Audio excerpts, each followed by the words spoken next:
Hello दोस्तों, यहाँ पे हमें एपिसोड की शुरुआत में भाई फिर से माहितो वर्सेस नानामी का सीन दिखाया जाता है। और जैसे कि आपको याद ही होगा कि पिछले एपिसोड में भाई 6 बच्चों के होते हैं, यानी कि भाई नानामी का इधर से ओवर टाइम शुरू हो जाता है और माहितो को रियलाइज होता है कि भाई यहाँ पे नानामी की कर्स एनर्जी काफी ज्यादा बढ़ने लग गई है। और उसको ये समझ आ जाता है कि इसका मतलब ये है कि नानामी ने एक टाइम बेस्ड कसम खा रखी थी, जिससे कि उसने 6 बजे तक अपनी एनर्जी को लिमिट कर रखा था और बचा रखा था, जिससे वो 6 बजे के बाद अपनी हद से ज्यादा एनर्जी का इस्तेमाल कर सके। यहाँ पे नानामी माहितो को भी बताता है कि कैसे वो अपनी कर्स टेक्निक का इस्तेमाल करके किसी भी ऑब्जेक्ट या फिर अपने ओपोनेंट के ऊपर एक नंबर लाइन बना लेता है और उसी के हिसाब से वो उसका वीक पॉइंट पता लगा लेता है। ये है मेरी कमाल की टेक्निक। तो यहाँ पे माहितो देखता है कि अच्छा, इसका मतलब ये अपनी कर्स टेक्निक को रिवील कर रहा है, इसका मतलब ये है कि मेरे को इसको सीरियसली लेना ही पड़ेगा। यहाँ पे नानामी बहुत फुल स्पीड में ट्रैवल कर रहा होता है और माहितो उसका पीछा कर रहा होता है। यहाँ पे नानामी मन में यही सोचता है कि उसके पास यहाँ पे दो ऑप्शन है, या तो वो माहितो को इसी तरह अपने पीछे भगा सकता है और उससे लड़ लड़के उसकी कर्स एनर्जी को कम कर सकता है, जो कि इस समय तो पॉसिबल नहीं है। और दूसरा तरीका यह है कि वो एक ही ब्लो में उसकी पैड बजा के रख सकता है। तो यहाँ पे नानामी उछलता है और वहाँ पे मौजूद एक वॉल के ऊपर अपना रेशियो टेक्निक कोलैप्स का इस्तेमाल करता है। और नानामी की ये कर्स टेक्निक इतनी ज्यादा खतरनाक होती है कि भाई इस वॉल के तो टुकड़े टुकड़े हो जाते हैं। नानामी की बॉडी में से निकलने वाली कर्स एनर्जी की मदद से माहितो यही डिसाइड करता है कि चलो ठीक है, फिर इस अटैक से मैं बच ही जाता हूँ। लेकिन इतने में भाई नानामी आसानी से उसका एक पैर काट देता है और इससे भाई माहितो नीचे गिर जाता है। यहाँ पे नानामी कहता है चलो ठीक है, मैं यहाँ से निकलता हूँ, अगर तुम जिंदा बचे तो अगली बार हम फिर से मिलेंगे। थोड़ी देर बाद ही वो वॉल भाई माहितो के ऊपर आके गिर जाती है, जिससे वो कुचल जाता है। दोस्तों, अगर आप 10th क्लास में हैं तो मैं आज आपके लिए कमाल की एप्लीकेशन लेके आया हूँ, जिसमें आपको एनसीईआरटी की सॉल्व बुक मिल जाएगी। इसके अलावा आपको इस एप्लीकेशन के अंदर प्रैक्टिस करने के लिए कुछ सैंपल पेपर्स मिल जाएंगे और इसका डिजाइन काफी ज्यादा सिंपलिस्टिक है। साथ ही साथ इसके अंदर आपको एनसीईआरटी की बुक भी अवेलेबल हो जाएगी। इन सबके अलावा इस ऐप को इस्तेमाल करना काफी ज्यादा आसान है और इस एप्लीकेशन का साइज भी काफी छोटा है, जिसे आप आसानी से डाउनलोड कर सकते हैं। तो दोस्तों जल्दी से डाउनलोड कीजिए all in one class 10 maths app. और कमाल की बात यह है कि ये एप्लीकेशन मैंने बनाई है, तो प्लीज इसे डाउनलोड करके मुझे सपोर्ट दिखाइए। लिंक आपको डिस्क्रिप्शन में मिल जाएगी। दूसरी ओर हमें यूजी का सीन दिखाया जाता है और वो एक नदी के पास सीढ़ियों के पास ये दोनों बैठे होते हैं। इधर इतोडोरी भाई इचिची को कांटेक्ट करने की कोशिश कर रहा होता है, लेकिन वो फोन नहीं उठा रहा होता है क्योंकि भाई इचिची इधर उस कर्स को पकड़ रहा होता है जिसको उसने गलती से छोड़ दिया था। यहाँ पे इतोडोरी ये सोच रहा होता है कि उसको क्या करना चाहिए। तो उस समय योशिनो इतोडोरी की ड्रेस को देखता है और उस पे लगे हुए बटन को देखते हैं, जिस पे swirly डिजाइन होता है। उसको याद आता है कि माहितो ने उसको इस बटन के बारे में बताया था कि ये बटन उन्हीं लोगों की यूनिफॉर्म्स में होता है जो कि जुजुत्सु सॉर्सरर्स होते हैं, और अगर कभी तुम्हारा उनके साथ सामना हो तो तुम उनके साथ अच्छे से ही बात करना। ये देख के भाई योशिनो को समझ आ जाता है कि इतोडोरी भी एक जुजुत्सु सॉर्सरर है। और यहाँ पे यूजी ये डिसाइड करता है कि वो सीधा सीधा इससे पूछ लेगा कि भाई क्या सीन है।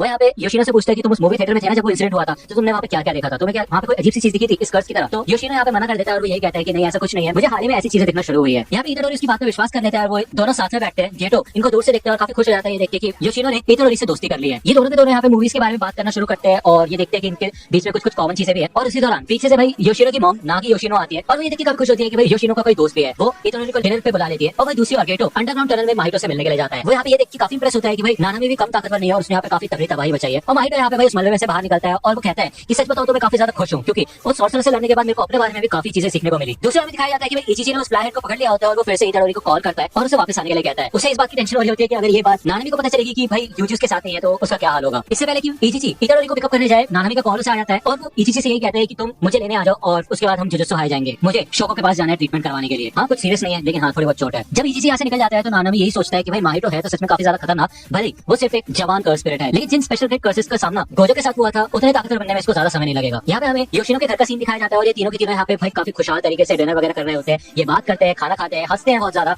और काफी ज्यादा एंजॉय करते हैं। थोड़ी देर बाद भाई योशिनो की मॉम सो जाती है और इससे योशिनो को याद आता है कि कैसे वो अपनी मॉम का काफी ज्यादा शुक्रगुजार है और वो अपनी मॉम से बहुत ज्यादा प्यार करता है और उसने काफी समय बाद अपनी मॉम को खुश देखा है। और इसी वजह से योशिनो के दिल में इतोडोरी के लिए जगह भी बढ़ जाती है। यहाँ पे मूवी देखने का प्लान बनाते हैं, लेकिन इधर इचिची इतोडोरी को लेने के लिए आ जाता है। इससे पहले कि इतोडोरी यहाँ से जाए, योशिनो इतोडोरी से पूछता है कि अच्छा तुम तो एक जुजुत्सु सॉर्सरर हो ना, तो क्या होगा अगर तुम्हें कभी किसी दिन किसी बुरे जुजुत्सु सॉर्सरर को मारना पड़े, किसी इंसान को, तो क्या तुम मारोगे? तो इतोडोरी ये कहता है कि हाँ ऐसा हो सकता है कि ऐसी सिचुएशन आए, लेकिन नहीं, मैं उसको मारना बिल्कुल नहीं चाहूंगा, क्योंकि इससे जिंदगी की जो अहमियत है वो मेरे लिए कम हो जाएगी और आगे जाके ऐसा हो सकता है कि जिन लोगों की मैं कदर करता हूँ उनकी जिंदगी की कदर मैं करना छोड़ दूं। जब इतोडोरी यहाँ से चला जाता है तो योशिनो ये सोचता है कि कैसे कई लोगों के अंदर दिल नहीं होता, लेकिन भाई दूसरी ओर कुछ अच्छे लोग भी होते हैं यूजी और उसकी मॉम की तरह, जिन्होंने कभी कोई गलत काम नहीं किया होता, तो इसी वजह से वो कभी भी किसी को मारेगा नहीं। उसी रात जब योशिनो की मॉम नींद से उठती है अपने डाइनिंग रूम में, तो वो देखती है उस टेबल पे कुछ रखा होता है और वो और कुछ नहीं बल्कि सुकुना की फिंगर होती है। उस फिंगर की वजह से एक कर्स वहाँ पे आ जाता है और योशिनो की मॉम को मार डालता है। जहाँ पे नानामी और यूजी दोनों डिसाइड करते हैं कि उनको माहितो का कुछ करना होगा, लेकिन नानामी यूजी को कहते हैं कि अभी के लिए शांत हो जाओ, अभी हम कुछ नहीं कर सकते, क्योंकि ऐसा हो सकता है कि तुम्हें वहाँ पे कुछ ट्रांसफिगर्ड ह्यूमंस को मारना पड़े और हो सकता है कि असली इंसानों को भी मारना पड़े, और मैं नहीं चाहता कि तुम ऐसा करो। तो अभी के लिए तुम सिर्फ योशिनो के ऊपर नजर रखो, क्योंकि माहितो ने उसका दिमाग खराब कर दिया है और वो कुछ भी गलत कर सकता है। यहाँ पे योशिनो को काफी ज्यादा बुरा लग रहा होता है कि उसकी मॉम की डेथ हो चुकी होती है और उस कर्स की वजह से योशिनो का पूरा गुस्सा छोटा ईटो के ऊपर चला जाता है, जो कि एक बुली होता है जो कि हमेशा योशिनो को परेशान करता रहता था और उसको मूवी क्लब से भी बाहर निकाला था। यहाँ पे योशिनो अपनी मॉम के ब्लैक कपड़े पहन लेता है और वो स्कूल में वापस आता है। वही दूसरी ओर माहितो ने स्कूल के आसपास एक बहुत बड़ा सा बैरियर बना लिया होता है, जिससे कि अंदर से कोई भी बाहर न जा सके और बाहर से कुछ कुछ लोग अंदर आ सकते हैं। यहाँ पे गेटो भी इसके साथी होता है और वो ये कहता है कि मैं पीछे कोई निशानी नहीं छोड़ना चाहता, तो मैं यहाँ से निकल जाता हूँ। ये लोग यही प्लान करते हैं कि किसी तरह यूजी को इधर लेके आएंगे और उसके अंदर से सुकुना को बाहर निकालेंगे और फिर योशिनो का इस्तेमाल करके हम सुकुना के साथ एक डील करेंगे। तो ये फिंगर जुजुत्सु सॉर्सरर्स को मिली जानी चाहिए, जिससे कि ये बात आगे बढ़ पाए। और हमें बताया जाता है कि वो सुकुना की वो फिंगर योशिनो की मॉम के पास इन लोगों ने ही रखी होती है। यहाँ पे भी दिखाया जाता है कि स्कूल ऑडिटोरियम में जितने भी स्टूडेंट्स होते हैं वो बेहोश हो जाते हैं और तभी योशिनो रूम के अंदर आता है। इधर बस छोटा और वो टीचर सोटोमुरा होश में होते हैं और उसके अलावा सबके सब बेहोश पड़े होते हैं। इधर योशिनो छोटा के पास आता है और वो उससे पूछता है कि तुम मेरे को हमेशा से परेशान करते थे, अब मुझे बताओ कि वो फिंगर मेरे घर में तुमने ही रखी थी क्यों, है ना? लेकिन भाई शोटो को इसके बारे में कुछ भी नहीं पता होता और वो कहता है कि तुम बोलना क्या चाहते हो। यहाँ पे दिखाया जाता है कि भाई योशिनो अपनी कर्स एनर्जी का इस्तेमाल करके शोटो की स्किन को काफी ज्यादा हार्म करने लग जाता है और यहाँ पे एक तरीके से रिएक्शन टाइप होने लग जाता है शोटो के स्किन पे, और उसके बाद वो उसको बहुत मारता है और फिर उसे हवा में लटका टाइप देता है। इससे पहले कि योशिनो उसको पूरी तरह से जान से मारे तभी इस जिम्नाजियम में इताडोरी आ जाता है और वो चिल्लाता है कि योशिनो ये तुम क्या कर रहे हो, रुक जाओ, ऐसा तुम नहीं कर सकते। तो योशिनो भाई इताडोरी को देख के ये कहता है कि वही रुक जाओ, जुजुत्सु सॉर्सर, इस मामले से दूर रहो। तो दोस्तों आज की वीडियो के लिए सिर्फ इतना ही। आई होप कि आपको ये वीडियो पसंद आई होगी। अगर आपको ये वीडियो पसंद आई हो तो प्लीज लाइक कीजिए, अपने दोस्तों के साथ शेयर कीजिए और मेरे चैनल को सब्सक्राइब करना मत भूलेगा। और अगर आप मुझे कांटेक्ट करना चाहते हैं तो आप मुझे इंस्टाग्राम पे कांटेक्ट कर सकते हैं, मेरे पेज की लिंक आपको डिस्क्रिप्शन में मिल जाएगी। मैं तो आपसे अगली वीडियो में, तब तक के लिए गुड बाय।